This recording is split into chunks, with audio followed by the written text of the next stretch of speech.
Hi, my name is Russ Strine, President of the Mid-Atlantic Air Museum. I'd like to talk to you today and give you a little bit of information about the background of the museum and myself and why we're looking for your help. I started working with my dad, who was a mechanic, when I was about 8 years old. He would take me with him on weekends to work on airplanes. He had at that time a World War II F-4U Corsair. And so I grew up around airplanes. And working with my dad, he'd always say, "Boy, I wish we could start a museum someday." And in 1979, when he found the P-61 Black Widow and wanted to recover it, that came to fruition. So we had several meetings with the Indonesian embassy and didn't get anywhere. And I came up with the bright idea, let's print some letterhead that says Mid-Atlantic Air Museum, and really the rest is history. We incorporated the museum in 1980, and so we've been doing this for 40 years.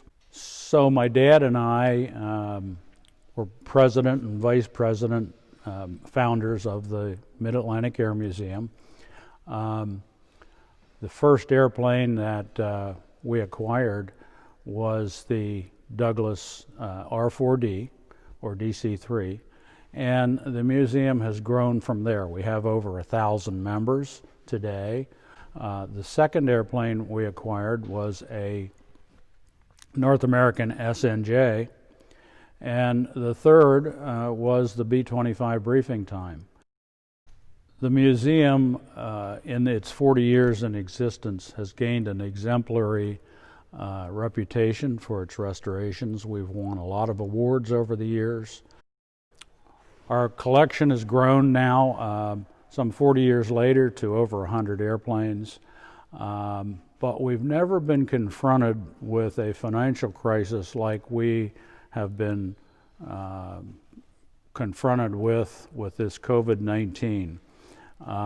We're stressed, or we're distressed. We need to ask for your help. So we've received word from Pennsylvania Governor Wolf's office that he is not going to allow any large gatherings until the COVID-19 green phase has been completed in Pennsylvania, and in fact in Berks County here. That pretty much ends World War II weekend for this year, along with many other state fairs and that have been canceled. So through the COVID-19 pandemic process here, while we've been closed, we've been working on various loans. We've got the PPP, Payroll Protection Program loan. That's been approved.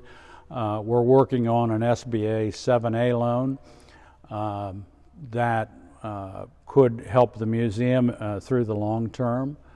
Payroll Protection Program is going to help us actually allow us to pay our rents, which are about $8,000 a month here at Reading Regional Airport. So we need to ask for your help to see us through this crisis. We've had to cancel our World War II weekend for 2020. That was our major fundraiser for the year.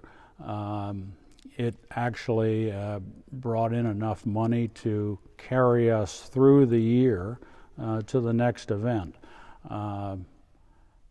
We don't have that luxury now, and so we are struggling to survive. We've been closed since the third week of February. It's now the end of May, and we're struggling. So that's why we've put this GoFundMe together. I invite you to please take a look at it and contribute whatever you can, be it $3, be it $10, be it $20. We thank you for anything that you can do to help us. With your support, we can continue our exemplary reputation for restoration. We can continue to work on the P61, which is becoming ever and ever closer to being completed. And we can do what we've done best over the last 40 years. I really invite you to get involved and make a donation to the GoFundMe for the Mid-Atlantic Air Museum. Thank you.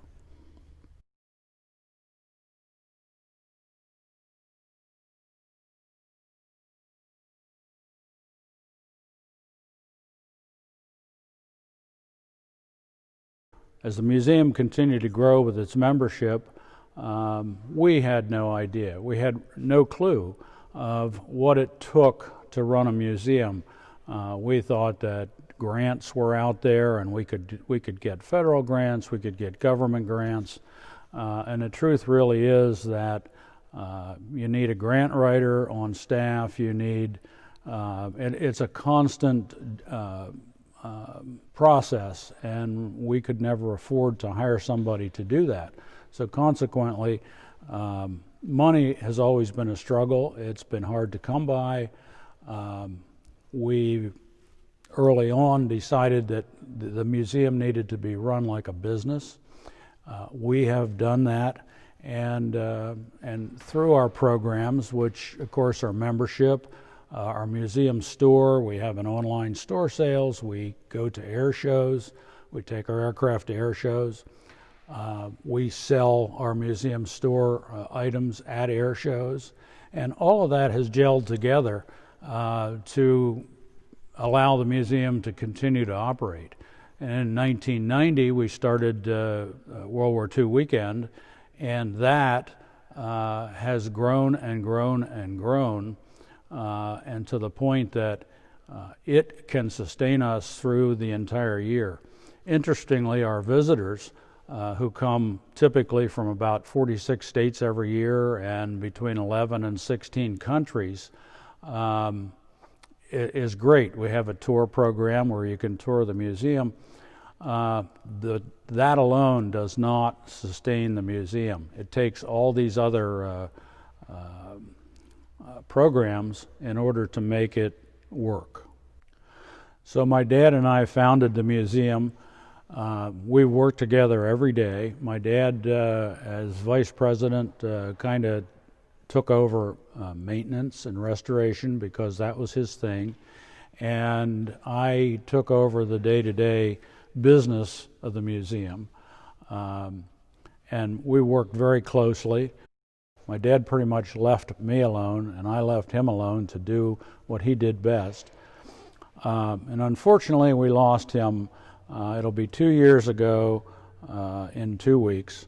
He was 98 years old and had all his faculties. He lived just a block away from the museum, and he came here every day to oversee the maintenance and restoration operations. It was a significant loss, but time does pass.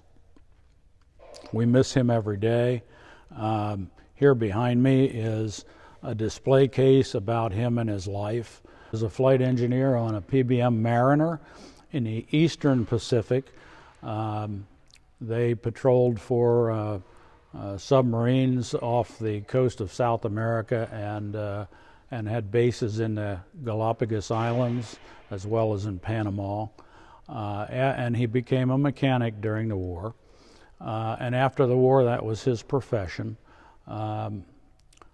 He was invited to work for the Paul Garber facility at Smithsonian Institute in the 60s. They wanted him specifically to restore the Gemini space capsules that were coming into the museum, and he wasn't interested in space. He loved antique airplanes and old airplanes.